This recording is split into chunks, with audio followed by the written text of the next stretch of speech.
Nós vamos dar continuidade ao nosso estudo sobre a necessidade de nos lembrarmos de coisas importantes e de atentarmos para as advertências em que na Bíblia Sagrada nós lemos que devemos de nos lembrar, devemos de nos recordar devido à importância desses temas.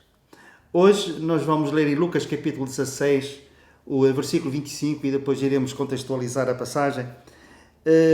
Mas neste versículo Abraão diz a um rico, ele diz: filho, lembra-te. O contexto desta passagem é a chamada parábola do rico e do Lázaro. Eu digo chamada porque eu pertenço ao número daqueles que acham que não é uma parábola, que é um facto real, algo que tinha acontecido. Porque Jesus começa dizendo: ora, havia certo homem rico. E depois diz: também havia um certo mendigo, que tem um nome, chamado Lázaro. E eu pergunto: havia ou não havia? Mas mesmo vamos portanto, admitir que seja uma parábola. E uma parábola é uma narração que envolve alguma verdade importante. É algo que nos aponta para uma realidade. Portanto, ou seja uma parábola, ou seja um facto real, a lição a tirar é a mesma. E uma das lições que nós podemos tirar daqui é que há uma vida para lá da morte. Quando as pessoas argumentam, e muitas vezes fazem, de que não veio ninguém do outro lado contar como é que as coisas eram, isso não é verdade. Jesus veio do outro lado. E ele transporta-nos para este acontecimento. Ele fala-nos acerca de dois homens. Um que morreu e foi levado para o seio de Abraão e estava num lugar de bem-aventurança. O outro, o tal rico, morreu e foi para o seio de Abraão, mas para um lugar de tormento. E se nós estudássemos mais profundamente esta passagem, nós iríamos ver que esse lugar, tinha um lugar de bem-aventurança e um lugar de tormento, também chamado inferno. E havia um grande abismo que separava os dois lugares. Um onde estavam os salvos, o outro lugar onde estavam os perdidos. Não perguntem como, mas Jesus diz que ao longe eles se viam. E até era possível falar com os que estavam de um lado e do outro. E então, a certa altura, nós vemos que o homem rico, que estava no lugar de tormento, e dirige-se a Abraão, chamando-lhe Pai Abraão. E ele responde, dizendo: filho, lembra-te. Porquê é que ele se refere a Abraão como sendo seu pai? Porque Abraão é considerado, não somente pela nação, mas também pela palavra de Deus, que Abraão é o fundador da nação de Israel. E os judeus orgulham-se, entre outras coisas, de serem filhos de Abraão. E é neste contexto que ele chama Abraão de pai. E ele chama a este homem que está em tormento, ele responde-lhe: filho, lembra-te. Ora, nós não temos muitos pormenores acerca destes dois homens. Sabemos que um era mendigo e sabemos que o outro era rico. Mas ninguém vai para o céu porque é um mendigo e ninguém vai para o inferno porque é rico. Com certeza que Lázaro, o mendigo, ele foi para o céu, melhor, ele foi para o seio de Abraão, para o lugar de bem-aventurança, porque era um homem temente a Deus. Era alguém que procurava o Senhor, que o conhecia e dele também era conhecido. Acerca do rico, ele foi para o lugar de tormento. Não pelo facto de ele ser rico. Claro que a Bíblia diz que não são muitos os ricos, não são muitos os sábios, segundo o mundo, que são salvos, mas não quer dizer que não vá ninguém e que a riqueza seja uma maldição. Não, a riqueza pode ser uma bênção. Mas a Bíblia tem exortação e tem conselhos, tem doutrina para os ricos deste mundo. Diz assim, por exemplo, acerca dos ricos, 1 Timóteo capítulo 6, exorta, diz Paulo escrevendo a Timóteo, exorta os ricos do presente século, os ricos deste mundo, que não sejam orgulhosos, nem depositem a sua esperança na instabilidade da riqueza, mas em Deus, que tudo nos proporciona ricamente para nosso aprazimento. Que pratiquem o bem, sejam ricos de boas obras, generosos em dar e prontos a repartir.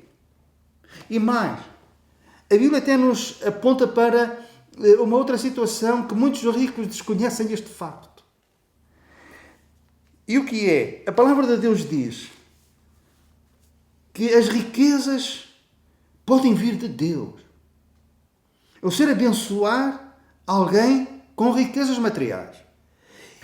E daí também deveria de haver nos ricos uma atitude de gratidão para com Deus, pelo facto de terem bens materiais.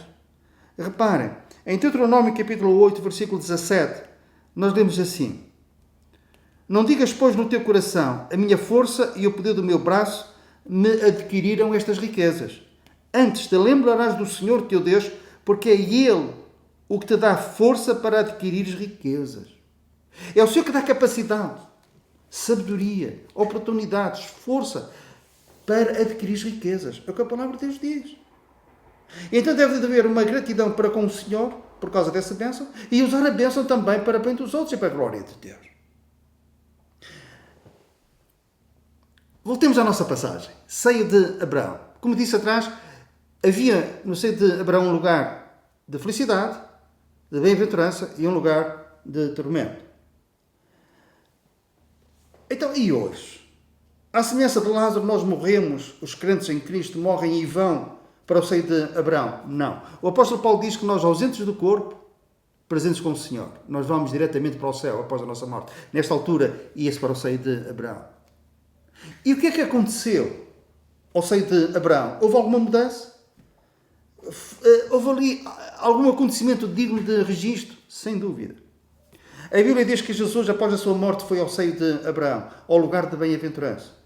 E levou cativo o cativeiro, isto é, as pessoas que lá estavam salvas, mas estavam como que cativas naquele lugar, apesar de ser um lugar, repito, de felicidade, de bem-estar, de bem-aventurança. Nós lemos na Bíblia que Jesus foi lá e levou as pessoas salvas desse lugar. E o Salmo 68 diz, para que o Senhor Deus habitasse entre eles. Isto é, para os levar para a presença de Deus. Jesus entrou no céu, levando atrás o seu séquito, aqueles que estavam no seio de Abraão, salvos. Para quê? Para que o Senhor Deus habitasse entre eles. Nós agora, após a nossa morte, fechamos os olhos aqui e abrimos na eternidade, na presença de Deus, sem passarmos pelo seio de Abraão. O seio de Abraão continua com o lugar de condenação.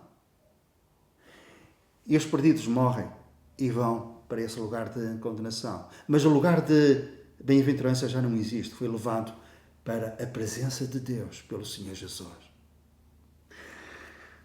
Mas a lição que nós queríamos tirar, acima de tudo, é esta. Mesmo perdidos na eternidade, nós vamos ter memória. Vamos ter lembrança. E então este homem que estava lá, ele tinha um pedido. Se calhar ele nunca implorou nada a ninguém. Mas a certa altura nós vemos que ele implora. Ele chama o pai Abraão e implora, entre outras coisas, que mandes Lázaro, conhecido da terra, à minha casa paterna, porque tenho 5 irmãos para que lhes dê testemunho, a fim de não virem também para este lugar de tormento. Ele tinha um pedido a fazer. É que Abraão ressuscitasse a Lázaro. Lázaro vinha à terra e à casa dos pais dele, onde viviam 5 irmãos, para lhes comunicar o Evangelho, para lhes comunicar a necessidade de se reconciliarem com Deus, para que buscassem a Deus com toda a sua força, com todo o seu entendimento, com todo o seu coração. E qual foi a resposta de Abraão? Tem lá Moisés e os profetas, ouçam-nos. Se fosse hoje, o que é que Abraão diria? Tem lá Moisés, que escreveu os primeiros 5 livros da Bíblia, chamado Pentateuco, tem os profetas e tem o Novo Testamento. Ouçam-nos. Então, a nossa regra de fé, para nós compreendermos a eternidade e o nosso relacionamento com Deus, é a palavra de Deus. Ouçam-nos. Às vezes as pessoas andam em busca de coisas místicas, de grandes milagres, de grandes acontecimentos. Não é por esse meio. É pela palavra. Aquilo que a palavra de Deus diz. Haverá memória. Os salvos lembrar-se-ão das coisas boas. Não haverá sentimento de culpa em relação às coisas más. O Senhor coloca as más lembranças no mar do seu esquecimento. Mas os perdidos faz parte da sua condenação. Se lembrarem-se das oportunidades que desprezaram. de se lembrarem de tantas vezes terem dito não à voz de Deus, não terem sido gratos pelas boas coisas que o Senhor lhes deu. E ainda por cima, não usarem essas coisas boas também para a glória de Deus. Por isso é que Jesus disse: quem ouve a minha palavra, quem ouve, e crê naquele que me enviou, fé, tem a vida eterna e não entrará em condenação. Não entrará em condenação, não irá para o lugar de tormento. Antes, pelo contrário, hoje, ausente do corpo, por causa da morte, presentes com o Senhor. Sempre abençoe.